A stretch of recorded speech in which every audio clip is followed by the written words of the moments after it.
26వ chief election కమిషనర్గా Gyanesh Kumar IAS నియమితులయ్యారు. అయితే చీఫ్ ఎలక్షన్ కమిషనర్ మరియు ఎలక్షన్ కమిషనర్స్ యొక్క నియామకం ఎలా జరుగుతుంది, దాని ప్రాసెస్ ఏంటి, ఆ ప్రాసెస్ ఎలా ఎవాల్వ్ అయింది అనేది మనం ఈరోజు తెలుసుకుందాం.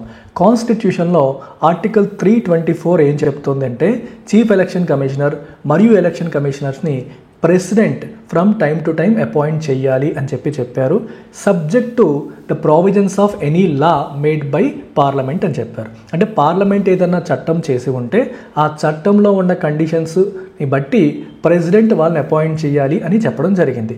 అయితే పార్లమెంటు చాలా కాలం పాటు దీనిపైన చట్టం చేయలేదు. సో కాబట్టి వీళ్ళ అపాయింట్మెంట్స్ అనేవి ప్రెసిడెంటే చేస్తూ వచ్చేవారు. సో ప్రెసిడెంట్ డెఫినెట్లీ పిఎం మరియు కౌన్సిల్ ఆఫ్ మినిస్టర్స్ యొక్క రికమెండేషన్స్ బేస్ చేసుకొని ఆయన అపాయింట్మెంట్ అనేది చేస్తూ వచ్చేవారు. అయితే 2022లో Anoop Baranwal versus union of India కేసులో సుప్రీంకోర్టులో ఈ సెలక్షన్ ప్రాసెస్ని ఛాలెంజ్ చేశారు.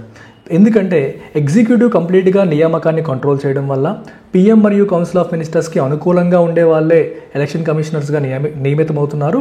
సో దానివల్ల ఎలక్షన్ ప్రాసెస్ అనేది ఇండిపెండెంట్గా జరగట్లేదు. సో ఈ ప్రాసెస్ మారాలి అని చెప్పి సుప్రీంకోర్టులో కేసు వేయడం అనేది జరిగింది. Supreme court Anoop Baranwal versus union of India కేసులో ఒక ఇంట్రెస్టింగ్ జడ్జిమెంట్ ఇచ్చింది. సుప్రీంకోర్టు ఏం చెప్పిందంటే ఎలక్షన్ కమిషన్ ఆఫ్ ఇండియా అనేది ఒక ఇండిపెండెంట్ కాన్స్టిట్యూషనల్ బాడీగానే ఉండాలి. అది ఫ్రీ అండ్ ఫెయిర్ ఎలక్షన్స్ ఇండిపెండెంట్గా ఇంపార్షియల్గా కండక్ట్ చేయాలి. అలా కండక్ట్ చేయాలి అంటే ఎలక్షన్ కమిషనర్స్ మరియు చీఫ్ ఎలక్షన్ కమిషనర్ యొక్క నియామకం కూడా బయాస్ అనేది లేకుండా, పక్షపాతం అనేది లేకుండా జరగాలి, ఇంపార్షియల్ మేనర్లో జరగాలి అని చెప్పింది. ఇలా చెబుతూ వాళ్ళని సెలెక్ట్ చేయడానికి ఒక సెలక్షన్ కమిటీ అనేది ఉండాలి. ఆ కమిటీలో ప్రైమ్ మినిస్టర్ మరియు లీడర్ ఆఫ్ అపోజిషన్తో పాటు CJI chief justice of India మెంబర్స్గా ఉండాలి. ఈ ముగ్గురు సభ్యులతో ఉన్న కమిటీ అనేది ఎలక్షన్ కమిషనర్ మరియు చీఫ్ ఎలక్షన్ కమిషనర్స్ని సెలెక్ట్ చేయాలి అని సుప్రీంకోర్టు ఈ తీర్పులో చెప్పడం జరిగింది.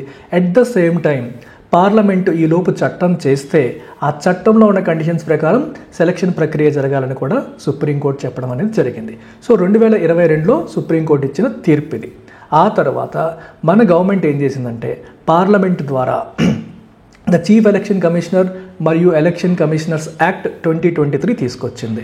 ఈ చట్టాన్ని తీసుకొచ్చి సుప్రీంకోర్టు చెప్పిన సెలక్షన్ కమిటీ ఏర్పాటు ఏదైతే ఉందో ఆ సెలక్షన్ కమిటీ అయితే ఏర్పాటు చేసింది. కాకపోతే విత్ ఏ స్మాల్ చేంజ్.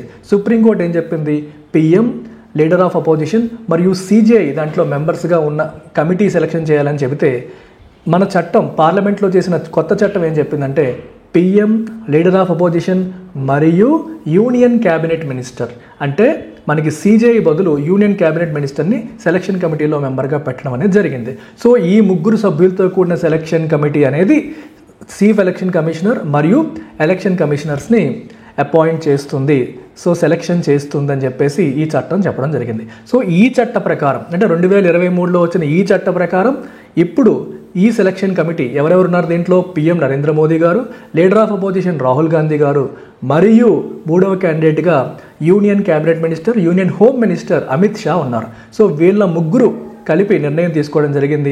ఈ నిర్ణయాన్ని leader of opposition Rahul Gandhi వ్యతిరేకించారు. ఎందుకు వ్యతిరేకించారంటే ఇందాక మనం 2023లో వచ్చిన చట్టాన్ని మళ్ళీ ఛాలెంజ్ చేస్తూ సుప్రీంకోర్టులో కేసు ఫైల్ అయింది. సుప్రీంకోర్టు 2022లో ఇచ్చిన తీర్పు యొక్క స్ఫూర్తికి విరుద్ధంగా ఈ చట్టం ఉంది. ఇంపార్షియల్గా సెలక్షన్ జరగాలనేది సుప్రీంకోర్టు యొక్క ప్రధాన ఉద్దేశం. మళ్ళీ సెలక్షన్ కమిటీలో రూలింగ్ పార్టీ నుంచి, ఎగ్జిక్యూటివ్ నుంచే 2 మెంబర్స్ ఉండడం వల్ల ఇంపార్షియల్ సెలక్షన్ జరగదు. సో కాబట్టి ఈ చట్టాన్ని అన్కాన్స్టిట్యూషనల్గా డిక్లేర్ చేయమని చెప్పి సుప్రీంకోర్టులో కేసు వేయడం అనేది జరిగింది. సుప్రీంకోర్టు దాని మీద ఇంకా తీర్పు ఇవ్వలేదు. So leader of opposition Rahul Gandhi ఏమన్నారు, తీర్పు వచ్చేంత వరకు వెయిట్ చేద్దాం, ఇప్పుడే డెసిషన్స్ తీసుకోవద్దని చెప్పినప్పటికీ కూడా సో అదర్ 2 మెంబర్స్ పిఎం మరియు హోమ్ మినిస్టర్ దాన్ని వినలేదు.